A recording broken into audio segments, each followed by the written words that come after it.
Hi అండి. ఒకసారి market చూడండి. నేను చెప్పాను కదండీ చాలా సార్లు మీకు వీడియోలోను. మట్లపాలెం మాల్చం గుడి అనేసి ఇక్కడ ఈ మార్కెటేనండి చాలా ఫేమసు.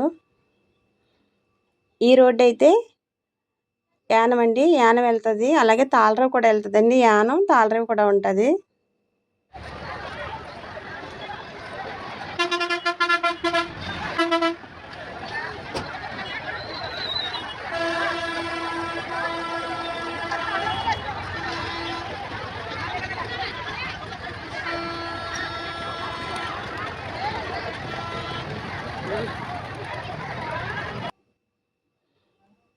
మనకి బోట్లు ఇప్పుడు వెళ్తున్నాయని చెప్పాను కదండీ! చాలా తక్కువగా వస్తున్నాయండి చేపలు.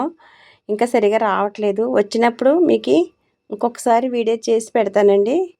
ఇక్కడ మామిడికాయలు కూడానండి. ఇంక అన్ని కాయగూరలు, మామిడికాయలు, ఎండు రొయ్యలు, ఎండు చేపలు అన్నీ వస్తాయండి. చుక్క పీతలు చూడండి ఒకసారి. ఏవన్నా ఇలా బాక్సులతోనే వస్తాయండి ఇక్కడికి. ఇక్కడ కొనుక్కొని పట్టుకెళ్ళి అమ్ముకుంటారనమాట అండి. చెరువు చేపలు చూసారా? కేజీలు చెప్పని అలాగే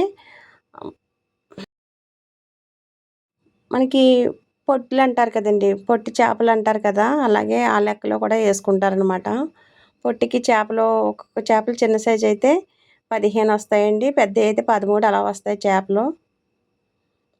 రొయ్యలండి, రొయ్యలు పెట్టి ఉంటదండి. బకెట్ రూ. 1000 కూడా ఉంటది. చాలా ఎక్కువ రేట్ ఉంటాయి.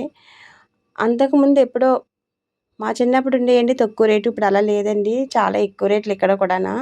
మీరు అనుకోవచ్చు మార్కెట్‌లో తక్కువ రేటు ఉంటాయని. ఇప్పుడు అసలు ఎక్కడ కూడా అలా లేదండి. చాలా రేట్లన్నీ పెరిగిపోయినాయి. ఇదివరకు ఉండేయండి తక్కువ రేట్లు. ఇప్పుడు లేవు అలాగా. ఈళ్ళు కొనుక్కుంటారనమాట అండి. చూడండి చాలా ఇక్కడ కొంతమంది చేపలు కొనుక్కొని రొయ్యలు కొనుక్కొని ఇక్కడ చేయించుకుంటారు. క్లీన్ చేయించుకుంటారనమాట అక్కడ. నేనైతే చేపలేం తీసుకోలేదండి. ఒకసారి చేప చూడండి. ఈ చేప అయితే మేము నీట చేప అంటామండి. మీరే ఏమని పిలుస్తారో చేప కోసం కామెంట్ చేయండి. మా చిన్నప్పుడైతే చేపలు ఎక్కువ తినేవాళ్ళమండి. ఇప్పుడైతే రావట్లేదు. 4 చేపలకెళ్ళిపోయి రూ. 100 అన్నారు ఆయన. నాకు సౌండ్ లేదండి ఇంకా. ఇక్కడ మామిడికాయలు తీసుకున్నానండి.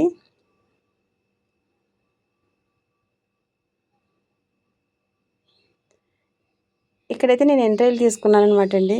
ఈ మార్కెట్ చూపించాలంటే ఉదయం 4 గంటలకు రావాలండి. ఇంకెలా ఉంటుందంటే మీకు చెప్తే నమ్మరండి. అప్పుడు నేను చూపించాక మీరు అప్పుడు ఎలా ఉంటుందా మార్కెట్ అని మీకే తెలుస్తుంది. ఉదయం 2 గంటల నుంచి స్టార్ట్ అవుతుందండి ఇక్కడ మార్కెట్. 6:30కి వచ్చాను ఇక్కడికి. చూసారా ఖాళీ అయిపోయింది అప్పుడే. నేను అంతా అయిపోయాక లాస్ట్ మళ్ళీ ఒకసారి చూశానండి. అందరూ వెళ్ళిపోతున్నారు చూడండి. నచ్చితే లైక్ చేయండి.